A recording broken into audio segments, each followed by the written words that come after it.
Yeah, and he was at 4 hours. Should I start, Chris? Go for it. Yep. Okay. I'm going to try to keep this 100% non-technical, but if anyone has any kind of more in-depth kind of questions about technical details, maybe we could do that at the end. First of all, I just want to talk a little bit about analog and digital. And sorry, this camera keeps going into demo mode and I have to theoretically reset it. Okay. Damn digital machine. Yeah. Maybe people sort of understand the difference between analog and digital, but just in case there's any confusion, I just want to talk just really quickly about sort of analog audio and why you might want to still use it. This is a sort of a projection, a representation of an analog waveform, and the crucial difference between analog and digital is that this is completely continuous, whereas a digital sort of like version of it will be a series of tiny steps that kind of like make up a sort of simulation of the continuous wave. And like maybe people are familiar with the concept of resolution from photography. So if you have a higher resolution, you'll have more pixels, and so it'll be a closer representation of the analog image. And the same thing applies to audio. Like with digital audio, we'll have, say, have an analog input, and to represent it in digital, you just take a series of samples at a regular rate, and what you actually get, if you look in fine detail, is actually this, like a series of little like a staircase kind of thing, that like will kind of create a similar thing. And if you do enough samples, then you can't hear any different. And that's the thing I want to mention, is that this is an analog machine, and I'm talking about techniques that come from the analog era, like sort of 60s and 70s, but computers are fast enough now that you can do all of this stuff on your computer in real time, and so that's why I think these concepts are still applicable, because you know you can kind of do the same stuff that I'm doing here on your computer, and it'll just kind of sound the same basically. But there are some advantages to analog, even though it's sort of more expensive and bulky. One is, like I mentioned, the infinite resolution, meaning you know continuous voltages rather than steps. Another one is like the physical interface, something like this, for example. Instead of using a mouse and clicking on your screen like you're at work, this is more something like hands-on, where you feel like you're interacting more directly with the signal. And there's some things that you can do in analog that you just can't do at all on a computer, which is mostly stuff involving feedback, where you can set up kind of complex relationships between things where things are affecting each other in kind of a loop, and if you do that on a computer, it'll just crash the computer or crash the program or whatever.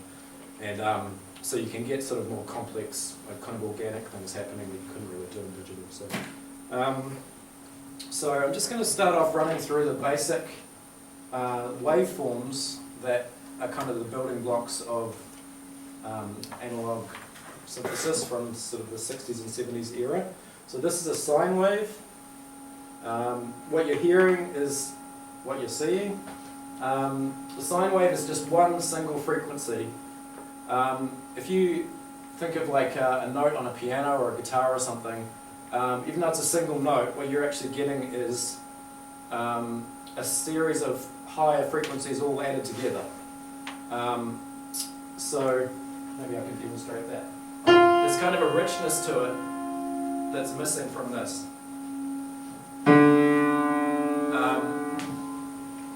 This is something that doesn't really occur in nature. Even a flute will have some overtones, some higher frequency stuff. This is just a basic, like fundamental periodic waveform. So it's not necessarily that useful musically. I mean, it kind of has a cool sound, but it's very electronic, which definitely has its place. But generally, for making kind of musical sounds, you would start off with something a little bit more complex than that. And the next most complex waveform is triangle wave. So you can see there just the shape difference,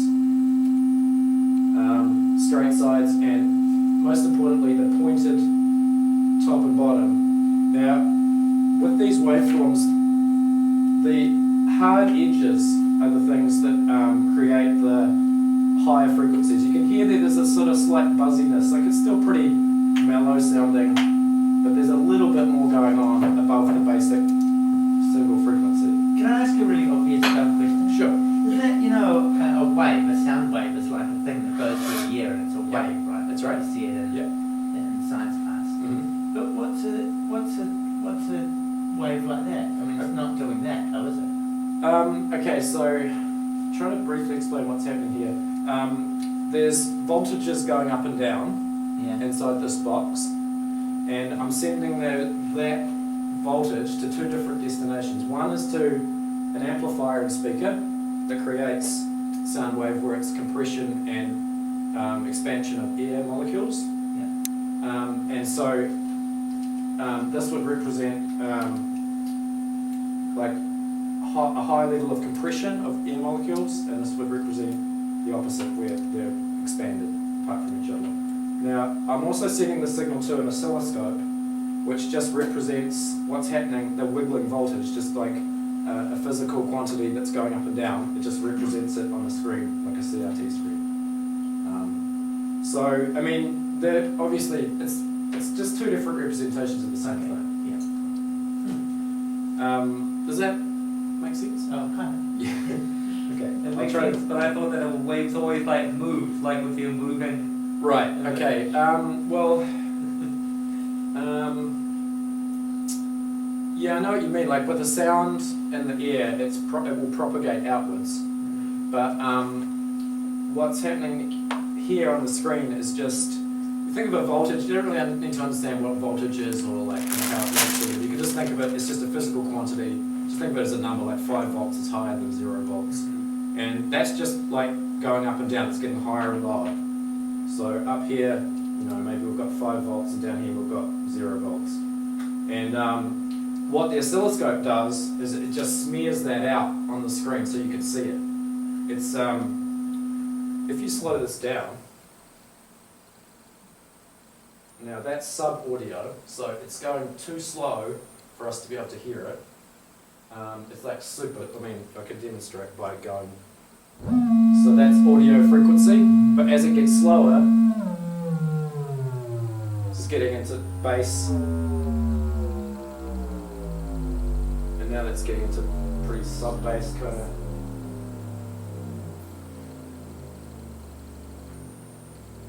And it's just getting slower. Again, it's just a voltage going up and down, but eventually it gets so slow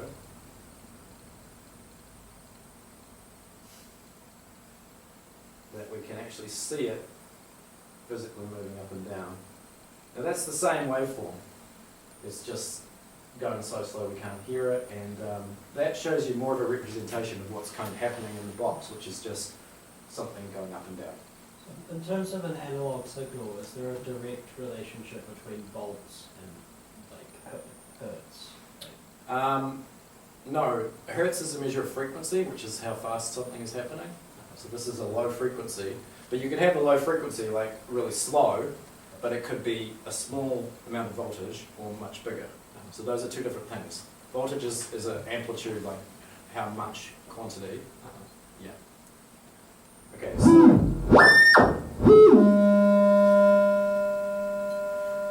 Okay. So that's the triangle wave, and we can just continue moving through like more complex waveforms. The next one, I mean, the reason these became common and commonly used is because they're easy to generate electrically. I mean, this you just need to make a voltage go up and then ramp back down. The next one is even easier to see how you can generate it. It's just on and off. So the first thing you notice there is that, you know, the amplitude here is the same, basically, as what we had before. The height there is the same, but it sounds much louder. And what's happening is that these hard corners and edges are creating much more high frequency stuff, more overtones, and that creates a louder sound. There's more energy. So that's called a square wave. Right, here's the demo.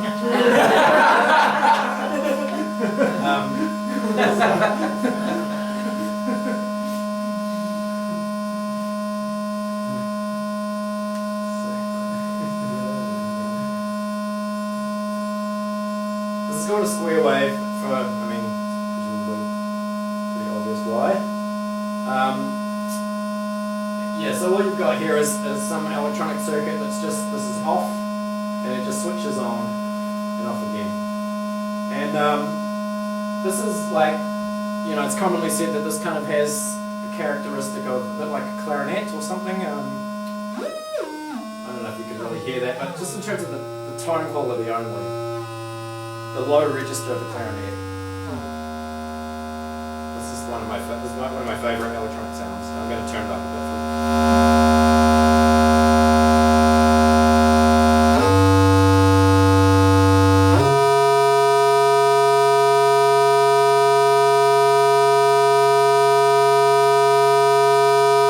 So there again, you'll notice that you can kind of listen to different parts of the sound.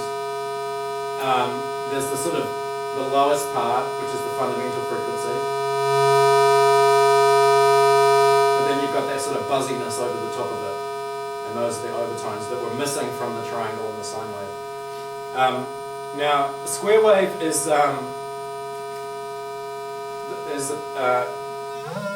what you call this kind of wave when this part here, the off part, is the same width as the on.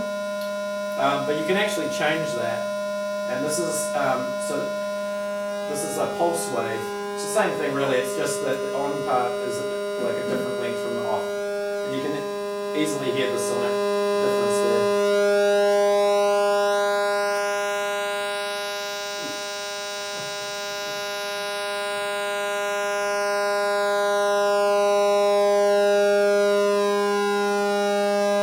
So it's sort of like, to me, that the square wave is sort of kind of hollow sounding. Whereas when the pulse becomes narrower, it's more sort of nasal. It loses that kind of clarinet tone. Isn't there a bunch of overtones in there as well? Yeah, there is, yeah. But what overtones are there change. So the basic frequency is the same, but all of what's happening, I might actually demonstrate this with a diagram. So we can think of frequency like, if this is 0 hertz, like real low frequency here, and real high pitches up here, and this is, you know, amplitude, so the amount of the level that we're getting. The sine wave is just one, it's just that, whatever it is. It might be up here or it might be down there, but it's just a single frequency. Whereas what we're getting here is, but then a bunch of stuff up here, and this is what you're hearing is the kind of high frequency buzz. And as you change the pulse width, the spacing and the like, sometimes they'll be like this, but then as you turn the pulse to different spacings, they'll change. So those will go down and these ones will come up, and that's what you're hearing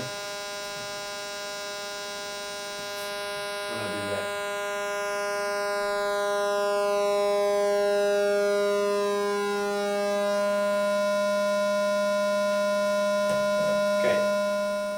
So that's square pulse wave. The last main waveform I want to demonstrate is the Sawtooth Wave, which sounds pretty similar to some of the pulse waves actually.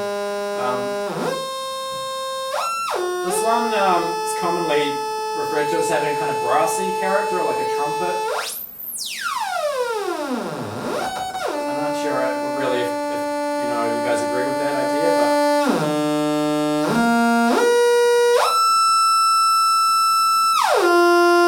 so again we've got a hard edge there that's creating a lot of the overtone content. And again, this is something that's pretty easy to generate with electronics. You just need to make something go up to here, and then the circuit will detect when it gets to there, and then it'll just switch back down over and over again. There's one more. This is not really. This is kind of a slightly different kind of signal, but it's a really important one in analog electronic music. This is white noise,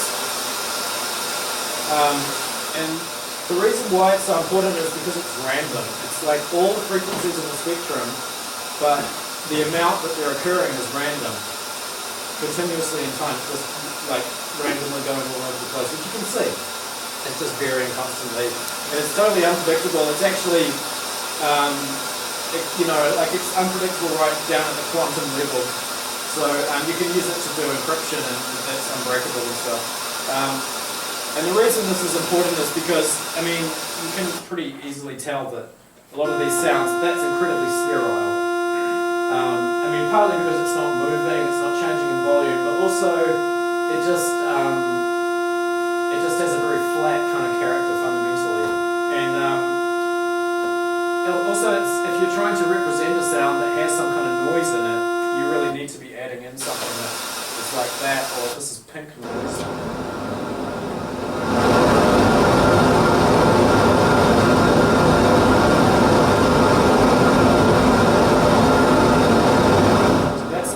The same thing as that, just kind of just lower down. So obviously that's useful for making sounds like cymbals, drum sounds like generally. I mean, I'm talking in terms of like if we're trying to like emulate specific sounds like drums or trumpet or whatever. Obviously, you know, that's only a really limited way of doing electronic music, but it's a useful way of talking about it. So if you want to have something that's kind of percussive or kind of like a cymbal or something, this is the kind of stuff, this is the kind of material you need to work with. So that's all of the main kind of building block materials that you would start out with. And again, just want to mention, you know, like I did at the start, that this is stuff that you can do on computers, computer programs that can generate all of this and you can play around with it. And the next thing I want to talk about is like, so you'll start off traditionally with material like that, which has a lot of frequencies going on, and then you will take away from what's there to kind of shape a particular sound that you want. So I mean, you know, the Sawtooth is very bright.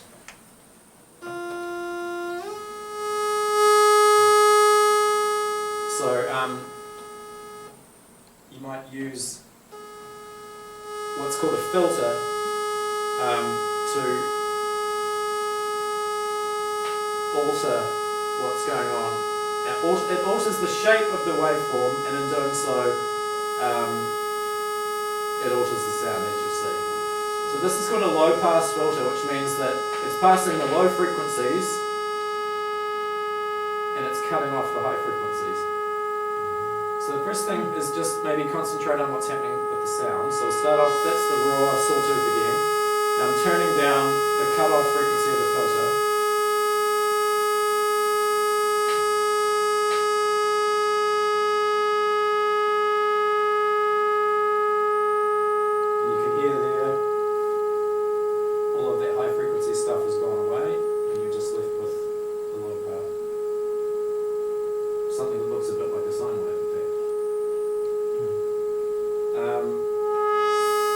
Demonstrate that with some of the other waveforms. So this is the square. Again, very bright initially.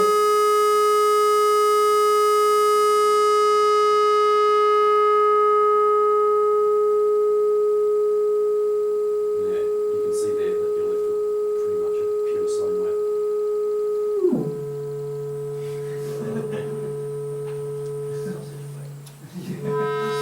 So immediately, this is a real major I'm going to use the word cliche, but not in a pejorative way. This is an electronic music cliche that I'm sure everyone will recognise.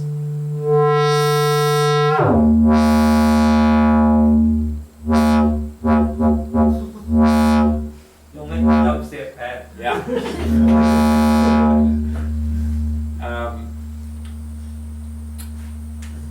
Just quickly one more filter demonstration, which is what happens with the white noise.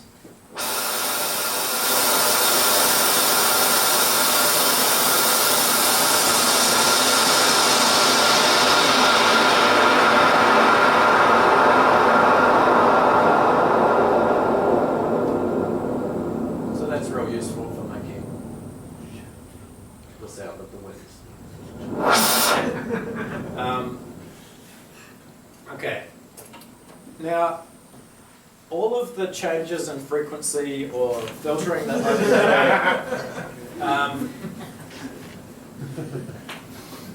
I've been just doing there's a bunch of knobs on here that I've just been turning with my hand. So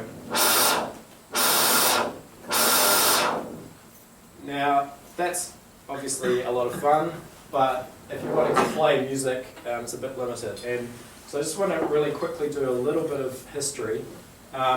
Before the mid-1960s, if you wanted to do electronic music, there were oscillators, so there were things that would make that sound. But if you wanted to make music with that, you had to record it onto a piece of 1/4-inch tape, like reel-to-reel tape. You might do this while you're recording.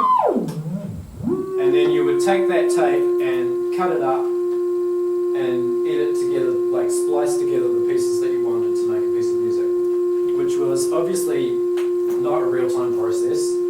It's a weird way of working to make music because it takes a long time to get even a few, 30 seconds might take you a couple of days to put together, and then if you don't like it, then that's a lot of wasted time. So after about 1964, 65, when the Moog synthesizer was invented, there was a new way of controlling the parameters, like the pitch, for example. So instead of twisting a knob and recording it on tape, the concept of voltage control was introduced. Now, voltage control means that you'll use another signal to control that. So it's done automatically. Instead of doing it by hand, there's another signal that will control this directly. Now, if that's slightly confusing, I'll go back to what we were looking at before, which is this very slow voltage that's moving up and down. So that's a signal, and with voltage control, you use that signal to control the pitch. So, for example, control the pitch of an oscillator. So say we've got an oscillator there that's just steady, and then we've got the second signal that's doing that. What you could do with the Moog and other synthesizers was, again, there's the control there, and now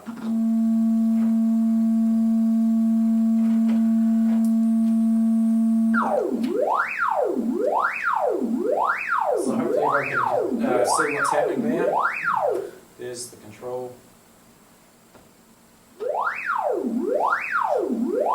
And so that means my hands are free to do other stuff, for one thing.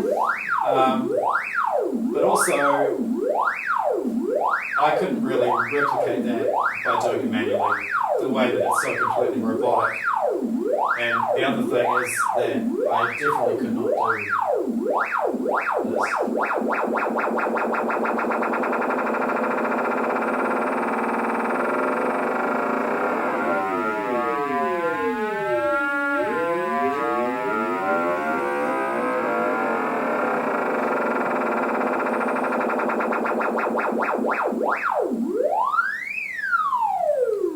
So with the invention of voltage control,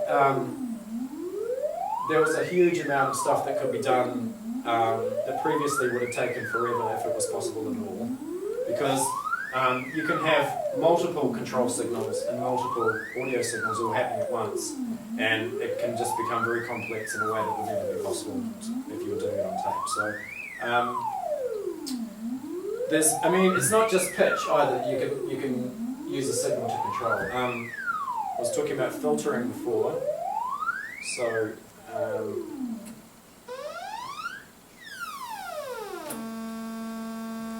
So here's Sawtooth Wave being filtered. I'm just twisting the knob on the filter. But we could use the same control voltage.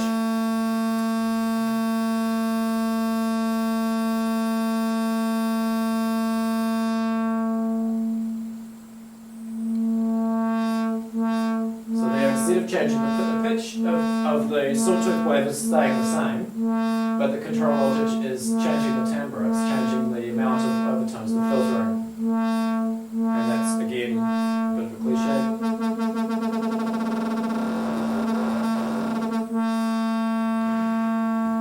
And so,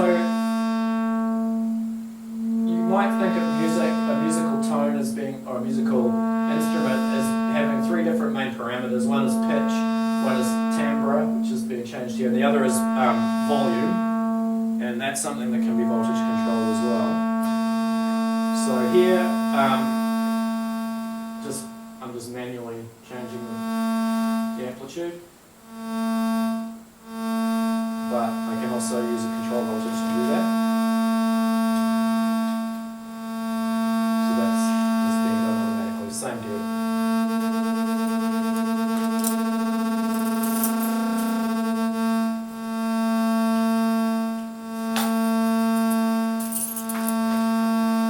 Like I mentioned before,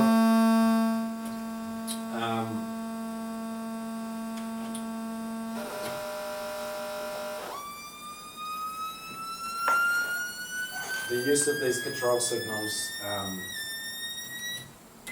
means that there's a lot of stuff possible that wouldn't otherwise be. And, you know, the slow change in pitch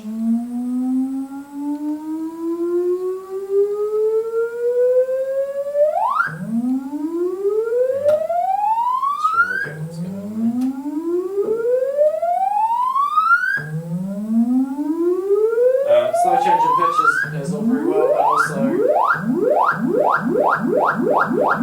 you increase the control signal, the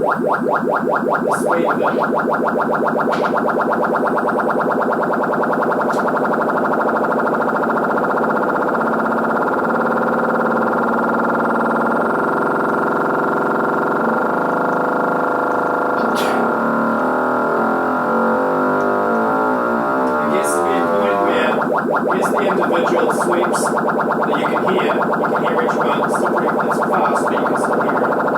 But there gets to be a point where it's too fast for you to hear each individual one, and what you get is instead just a kind of complex tone. Starting to get into it here. And it's sort of just becoming, instead of a series of individual sweeps, it's just becoming like a rough, low sound. All that's happening is the pitch of the oscillator is just being wobbled up and down, faster and faster.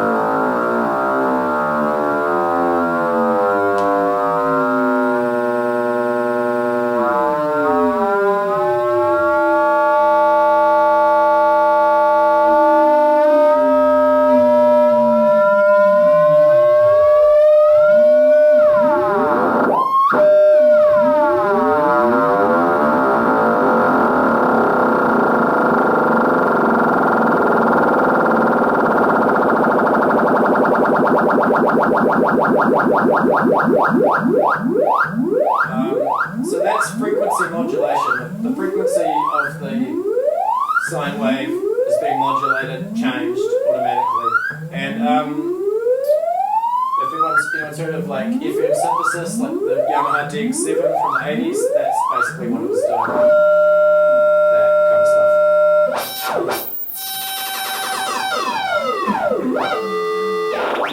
Okay. Just want to mention a couple more things. performance to demonstrate. I am now under hypnosis.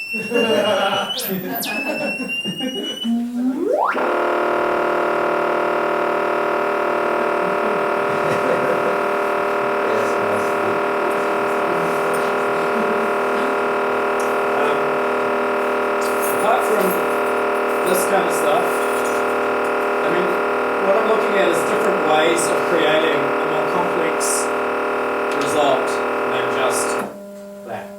So filtering is one, taking a complex, you know, but sort of very brutally basic waveform and then changing the character. Then there's modulation like this. There's one other way, which is a slightly more exotic thing, and that is to, instead of taking a complex like a sawtooth or something, and then subtracting from it, you take that and add to it. You add like harmonic content by warping the shape of the waveform itself, which uses a different kind of circuit. And like, so what I'm just going to demonstrate that by showing, this is what I'm putting into this wave shaper, just that, and then there's a series of circuits that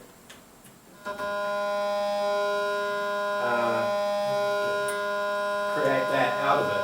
So you can see there that from the original thing, which is totally smooth, well, just ignore that, that's just because it's a crappy circuit. You're getting all of these hard corners here, and that, you know, creating a complex sound out of the simple original signal. And we can apply the concept of voltage control to this. I mean, I can use a control voltage to change the way that the wave is being warped. And you can hear the result of that is sort of changing the timbre.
It's all being created again just out of that.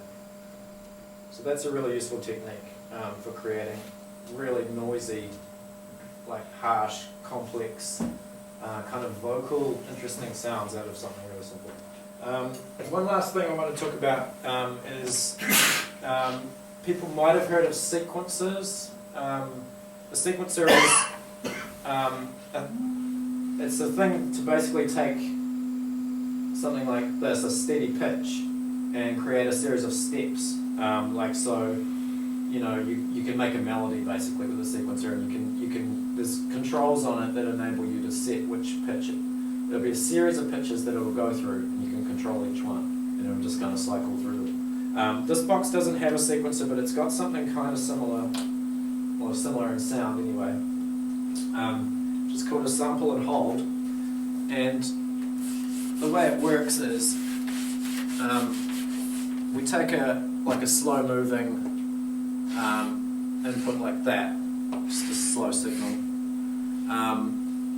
and then like what I was talking about before with digital waveforms, you just sample periodically, and when it gets sampled it actually holds it there until it gets the next sample signal. So it'll go up to there, then, and then it'll stay there until the next one.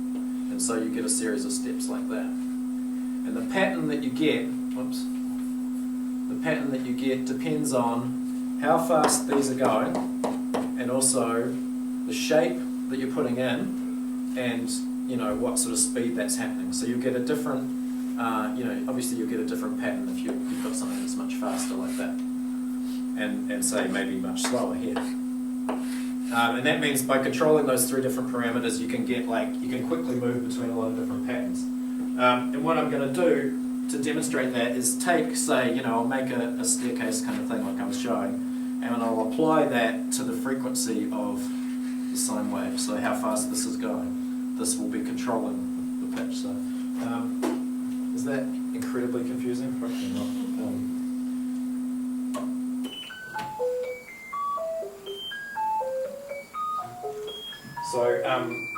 The input of that is just the input control signal is just a ramp, but it's being sampled, so it's turned into a staircase there.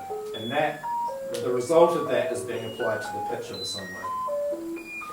So, again, that's kind of getting into a really familiar electronic music kind of sound, which is really cool. And by just fiddling with 2 controls here, I can get heaps of different patterns.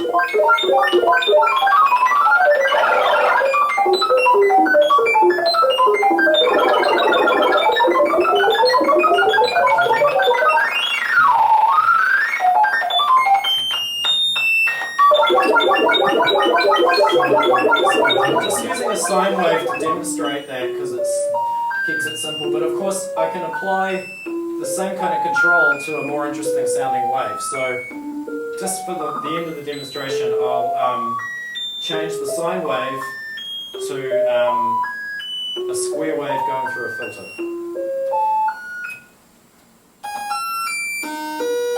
So there's a square wave.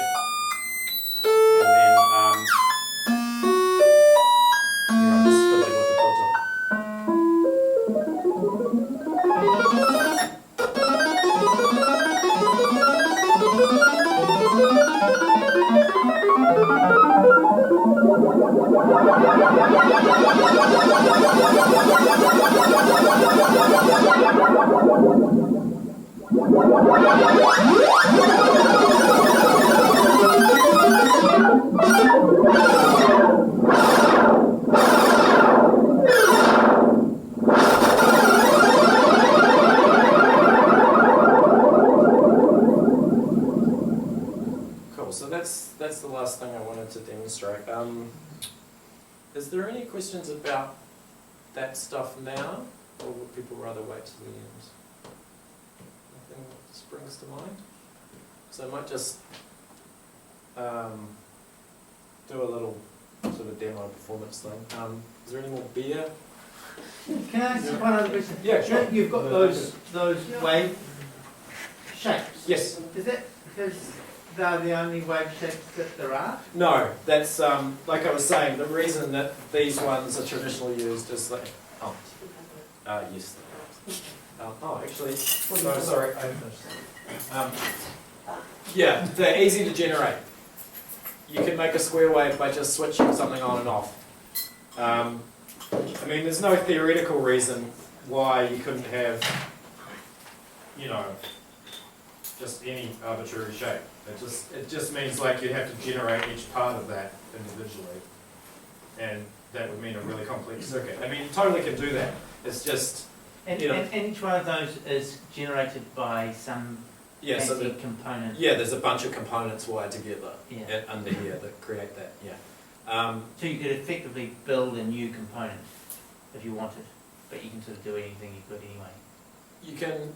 So I mean, component I would take to mean like the actual resistor or capacitor or whatever. I mean, people don't generally build that themselves. You just buy a bunch of them, connect them together on a circuit board. Yeah, but you can. I mean, this is all handmade. You can design your own circuits and stuff. I mean, the reason why these basic waveforms exist is because, like I say, they're relatively easy to make, and analog stuff is expensive compared to digital, especially all of the knobs and these wires and stuff, that's like $2 for that plug, so it's not It's not cheap. So, so you kind of tend to try to optimize things and get as much out of simple materials as you can. Yeah. Right. And especially in the 60s when like a silicon chip it was incredibly expensive. You know, something that's like 10 cents now would have been like $20 or something in those in the dollars of that time. So, you know, this is a synthesizer that was designed in 1973. So it's pretty sophisticated for that time, but it still uses those basic things. Yeah. Anything else? Yep. That third modulation that you use that distorted the wave. Yes, right. What Yeah. is that called? Wave shaping. Is that what like an envelope does? Like, Oh, okay. I should talk about envelopes. Yeah. Wave shaping. A good example of wave shaping is a fuzz box, because a fuzz box you take. I mean, the guitar signal is kind of basically that. The string vibrating back and forth in time, just literally the string doing that will create that sound wave. And a fuzz box takes that and creates that. And so it's warping the wave by chopping off the top and bottom. You know, it's sort of more like that. Yeah. So that's like a basic form of wave shaping. An envelope is probably easiest for me to just sort of draw what's going on with an envelope. An envelope is a control voltage. The control voltages we looked at as sort of things that just automatically go up and down like that. An envelope is something where you push a button, it goes up. This, you know, there's different ones, but like, you know, you press a key on the keyboard, and at that point, as the voltage goes up, and if you hold the key down, it'll stay there.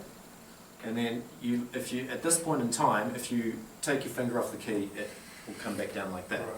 So you can use that to, it's good for controlling the loudness of something, because you push the key, creates a note by making the sound come on, and then it decays when you take your finger off the key. So that's like, you know, you can apply that, again, control voltage can be applied to anything really, but an envelope is generally the main thing it's used for is controlling like the volume of something.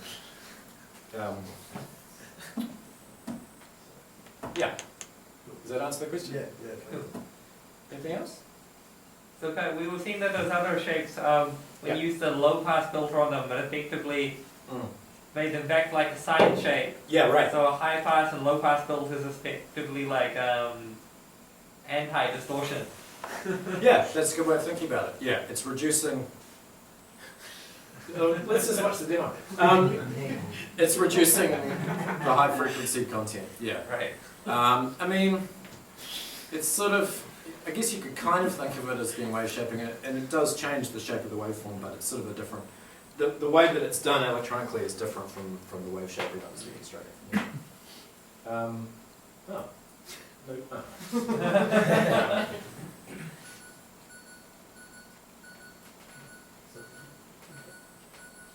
Okay, so obviously I'm happy to chat afterwards, but I might as well just do something here. Just going to totally strip all this down.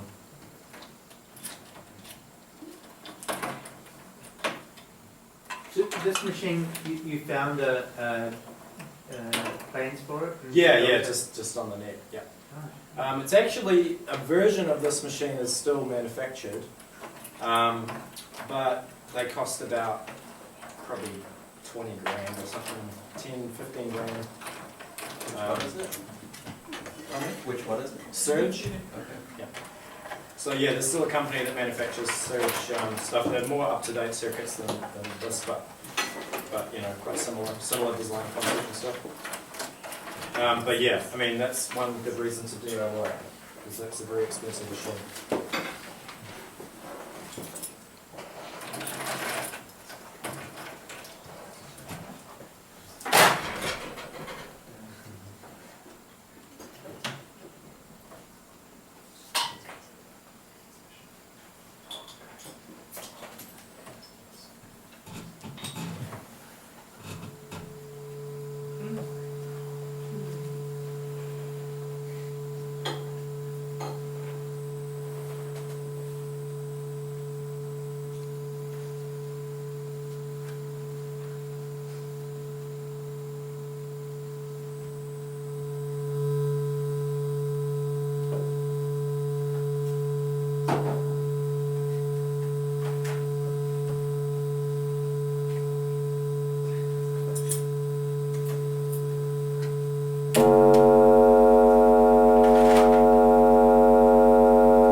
Is kind of in the cracks, like in the gaps between how it should work and like I noticed when you're plugging and unplugging and Yeah. sometimes when you're touching stuff there's little Yeah, there'll be you hear glitches little and stuff. clicks and pops and little Yeah. things and So sometimes there'll be like a dodgy, patch that cord. might be your special dodgy plug. Yep. It's good for that kind of stuff or something. Also, I was doing some stuff there that I just discovered recently, which is that,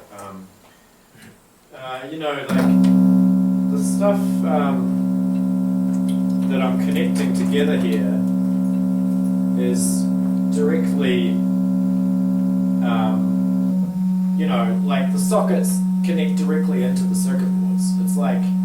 It's almost like they're all, you know, there's access to all of what's going on inside just right here on the front panel. And you know, some ways it's easier than others to affect that by just touching it. So, like, I don't know if I can get it to do it this time, but I'm just touching sockets there, creating feedback paths through the resistance of my skin. And that's really nice because it's totally touch sensitive. The amount of pressure that you can't receive it.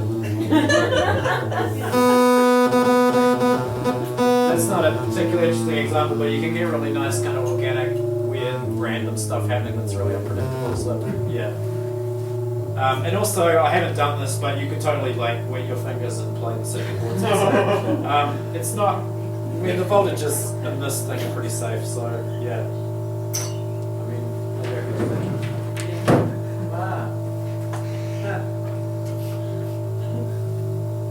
Yeah, I should probably set up a 12 volt gun. Yeah, it's like plus or minus 12 volts, so I wouldn't mess with anything more than that. See, the problem is that all the traces on the circuit boards are on the other side, like it's just the components on the side, so it's not ideal for. I wouldn't recommend doing this, by the way. You can probably get some cool results, but I'll have to play with it. Leave it to the experts. Yeah. But anything battery powered, you can definitely do that and it's safe. Cool. Anything else anyone wants to sort of see again? Or? Oh, Pat, I got a question. Can you teach me how to make one? Sorry, I can't see. I'm a bit blind. Who's talking? Me. Oh, yeah. Can you teach me how to make one? I can point you in the right direction. Yeah. Yeah, you can learn by building stuff with the musical electronics library and like build up your skills that way. Cool. Yeah. Yeah. You know, there's a free soldering workshop this It's Saturday. free soldering workshop. Yeah, Yeah. I'm coming to that. Oh, sweet. Okay. Yeah. Well, that's the Do first you know what time is it? hang on. 3:30. 3:30? 3:30. Yes. If anyone wants to come to that, there's still places, but definitely tell me because You know, there's limited numbers, so yeah. But Okay, so email you? yeah, I'll just put your name down. Cool. Yeah. Question. Yes. During the performance, you were manipulating the wave with control voltage, I presume. Like, Yeah. were you using the same control voltage for all of the manipulations, or No. were you using different ones? No, I was for using each? different ones. Right. I think pretty much I was using like maybe sort of three different control voltage sources and just using them to control one thing at a time. Like on this box you can say you can have one control voltage thing and send it to different things at the same time. So, you know, I mean, that makes it quite powerful because you can do things like, so there's two oscillators there, and you can send the same control voltage. So here, it's just affecting one there, and one stays steady. And you can send the same thing, but they can go in the other direction. Right. So one's going like, yeah. But it's the same, this control voltage is the same, it's just being applied in different directions, do you know what I mean? Yeah.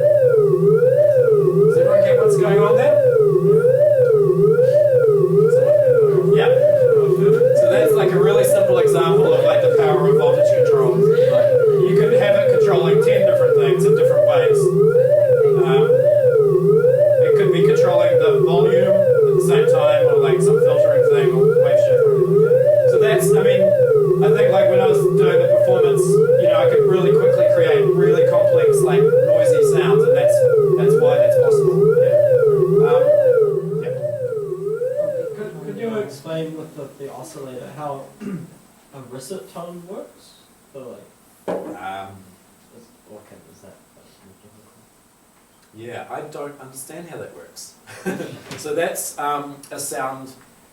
It's like it sounds like it's going up and down at the same time. No, it sounds like it goes up. constantly going up. Yeah, it's like it constantly spiraling up. Yeah, it's like a weird aural illusion. Yeah, I don't know how that's done. It's something to do with like a phaser or something. But yeah, no, I'm not sure. Sorry. Can I ask a really dumb question?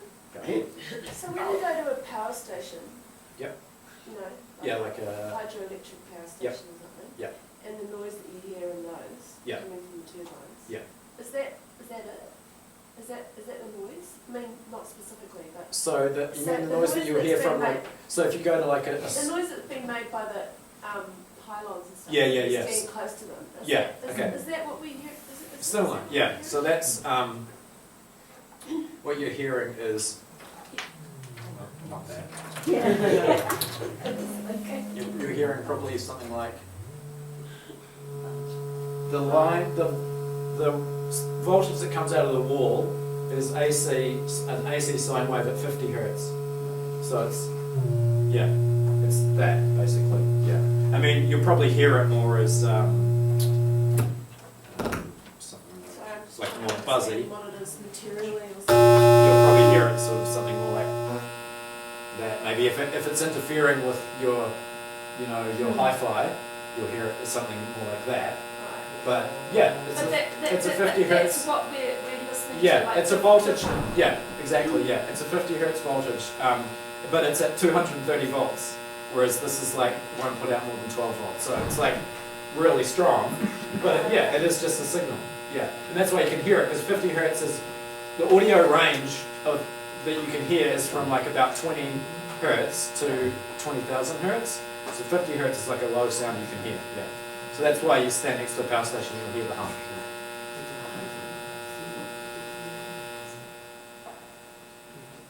With the modular synthesis, Mhm. is this a modular? This is a modular synthesizer. So it's just like little bits that you can, and if you Yeah. can buy little bits, or you can have a whole little box that. Yeah, so like each stuff. module is a different function, and that's what Yeah. these are for. This is like, So is yeah, so like a Korg MS-20. that's partly modular, I mean, semi-modular. in a way, like I get, is any synthesizer like theoretically kind of modular? 'Cause Yep. It's just like I'd it's say just so. that's the little bit, and you could add something else. If you Yeah, wanted. I mean, you can take someone's, you know, the Korg Monotron. Yeah. I've seen people have made a modular out of that. So Right. all you do is take the circuit board, Yeah. find all the points where all the outputs of the different parts. Like Yeah. a synthesizer like that is like there'll be an oscillator, then a filter, then a amplifier. You know, Yeah. they're building blocks. Like electronic design is sort of quite building block based, and that you'll have part of it will do this, and then it goes to this. You know, and so theoretically you can break out all of that stuff and connect it together. Yeah. Sorry. Can you say that after? Okay, so like the way that a lot of electronic circuit design is approached is you say you want to do this, this, and this with the signal. So you'll design part of that to do that, and then that goes to this part. You know, you can break it down. And so you could take a circuit board, even if it was just one board, you could find where all those different parts were. Yeah. Bring them out to controls on the front panel, and then connect them together. Yeah. Whereas an MS-20, like half of it is all internally connected. Yeah. And then you've got that thing that's like where you've got the patch cord and stuff. Yeah. Yeah. So it's not fully modular. Fully modular means you have to make all the connections. Like this won't make any sound until you start connecting things together. You know how you said the white noise and pink noise is really with the drum? So when you hit a drum, it's different from a piano because it's like all sorts of different frequencies. Yeah. Kind of one. Yeah. And that's why you use. Yeah, that's why you use noise. Yeah, because a violin or a piano or something, all the sounds, all of the components of the sound are harmonically related. So like, which means they're simple ratios between them. So if you have like the fundamental tone's 100 hertz, the next part of the signal will be 200, the next part's 300. So they're real simple relationships. Yeah. But like a gong or a cymbal, they're all weird relationships that sound kind of clangy and noisy and stuff. And like a drum, like when you hit a snare drum, you get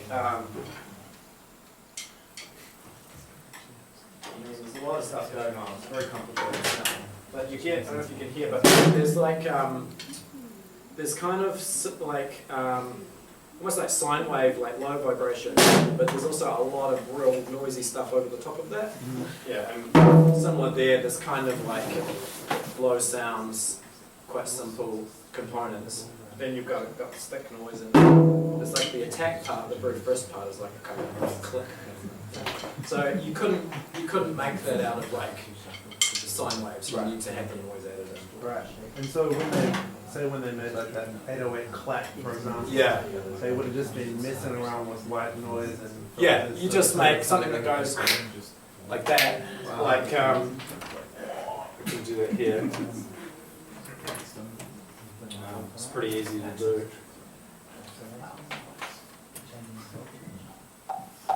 So there, you got that, so like a wood block kind of thing. Yeah. But then you add in a bit of like to it, Right. and you get like that sound. It's got a kind of hollowness, kind of like the popping, Yeah. but as well as the slapping kind of, yeah.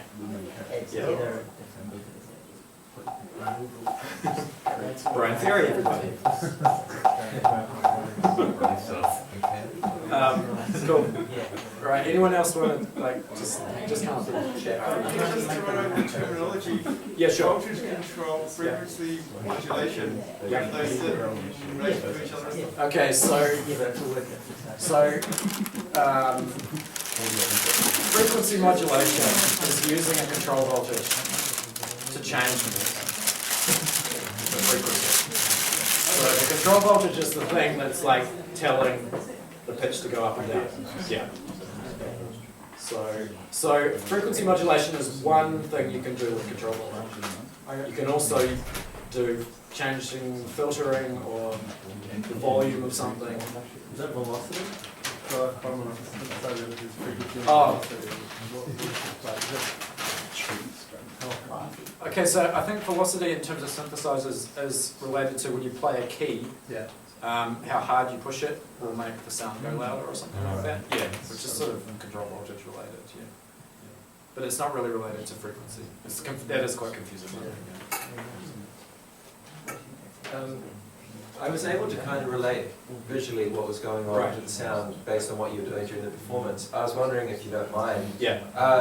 could you show us maybe homework or something like that, like baby's first modular sound, like Yeah. sort of a direction to go to play with? Yeah, If we right. try this So I or was thinking about this, and like I used to be, you know, when I learned about this stuff, it was through, you know, using computer programs and, you know, programs that did like emulated this kind of thing. Yeah. But that was quite a while ago now, and so I'm not really sure what the current sort of best thing to go away and download would be, you know, like in terms of software. I've got a few of them, but I'm scared of them. Right, okay, yeah. They're like daunting, they're huge, Yeah, you know. yeah, okay, well, so maybe we can talk about specifically what you've got, because I might have encountered. There's a really great Moog Yeah, Modular the 5. Arturia. Yeah, that's Yeah. the one, yeah. Is that the modular? They've got the modular, they've also got a MIDI, but Yeah. the modular's the one that I look at and go, fuck. Yeah, that's pretty fucking intense. Yeah, I mean, it might be useful actually just reading about the original machine and see if you can find a manual.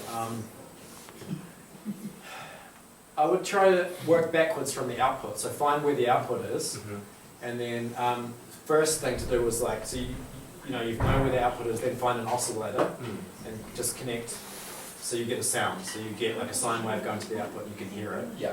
And then from there try to put something in between that, so try to send it to a filter then to the output. Yeah, and just try to build up from that and play with the parameters as you go. Yeah. Yeah. I don't know if that's that much help, but yeah. Oh, no, I mean, Yeah. fuckery with that is fun. I was Yeah. wondering, because you were able to just so quickly, you were... Yeah, I'm not sure how good a sort of demonstration of the lecture that performance was. I hope it was kind of clear what, you know, it was supposed to kind of demonstrate some of the stuff I talked about. Yeah. That was really good. That was great. Oh, good. Really Okay. good. Make impact. Okay, good.